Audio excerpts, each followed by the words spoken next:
একটি প্রশ্ন আসছে, গরুর নাম রাখা হয়েছে তাহিরি। নাম কি রাখছে গরুর? হ্যাঁ, তাহিরি। তা আমরা ছোট থেকে ওরা মানে তাহিরি নামে রাখি, কারণ তাহিরির মতো পাগলাটে স্বভাবে, সেই জন্য আমরা এটা তাহিরি নাম রাখতেছি। আচ্ছা আচ্ছা। দেখেন, এই পোস্টগুলা ভিডিওগুলা দেখার পরে অল্লাহি আমি অনেক কষ্ট পেয়েছি। তারা আলেম, তাদেরকে আপনি গরুর সাথে তুলনা করছেন। তাহিরি তার আকিদার সাথে আমার আকিদার পার্থক্য আছে, কিন্তু সে একজন হুজুর, তাকে সবাই হুজুর হিসাবে জানে। আমি একজন হুজুর, লোকেরা আমাকে হুজুর হিসাবে জানে। সুতরাং তাকে গরুর নামে তার নাম যারা রেখেছেন, আমি এটা তীব্র নিন্দা জানাচ্ছি এবং এটা অনুচিত হয়েছে। এগুলি নোংরামি, মানুষকে মন্দ নামে ডাকা, এটা কবিরা গুনাহ। সূরাতুল হুজরাতে আল্লাহ পাক বলছেন, খবরদার তোমরা কখনোই মানুষকে মন্দ নামে ডেকো না।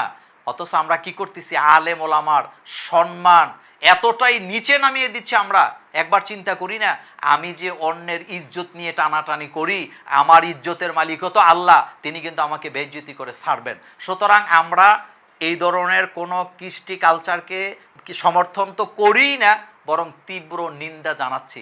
ভাই, আপনি যে গরুর নাম রাখলেন তাহিরি, আপনি কেন রাখলেন? এটা আমাদের দেশে এই সংস্কৃতি চলে আসছে, এটা দুঃখজনক। বাংলাদেশে গরুর নাম রাখা হয় হিরো আলম, গরুর নাম রাখা হয় পরিমণি। এগুলো কি চলতেছে? আশ্চর্য ব্যাপার। আপনি কুরবানির গরুর নাম এগুলো দিচ্ছেন, আপনার কি রুচিবোধ বলতে কোনো জিনিস আছে?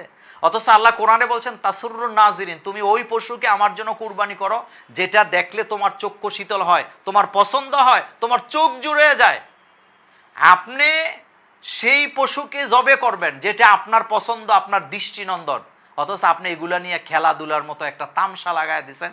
গরুর নাম অমক, বকরির নাম অমক, এগুলা নোংরামি। এবং কোনো মুসলমান, আমি বিশ্বাস করি কোনো মুসলমান এই কাজ করতে পারে না। আরেকটা কথা বলে রাখি, আমাদের দেশে ইদানিং আমি এই আকিদার লোক, আমি ওই আকিদার লোক, আমি সালাফি, আমি সুন্নি, আমি হানাফি, এগুলা কিন্তু অতিরিক্ত বাড়াবাড়ি হচ্ছে এবং এগুলা এক ধরনের সাম্প্রদায়িক উস্কানিমূলক কথা বলে আমি মনে করি। আশ্চর্য ব্যাপার, রাসূল করিম সাল্লাল্লাহু আলাইহি সাল্লাম বলেছেন, মান দাআ ইলা আসাবিয়্যাতি ফালাইসা মিন্না, যারা আসাবিয়া অর্থাৎ যারা নিজের সাম্প্রদায়িক উস্কানিমূলক বক্তব্য যারা দেয়, সাম্প্রদায়িকতার দিকে যারা ডাকাডাকি করে, তাদের ব্যাপারে রাসূল সতর্ক করেছেন, তারা আমার উম্মত হতেই পারে না। অথচ আজকে এক পীরের মুরিদ আরেক পীরের মুরিদরে গালি দিচ্ছে, এক আকিদার লোকেরা আরেক আকিদার লোকদেরকে নাহক বলতেছেন। বিভিন্ন ধরনের ছোট করার জন্য যত প্রসেসিং আছে সবগুলো চলছে।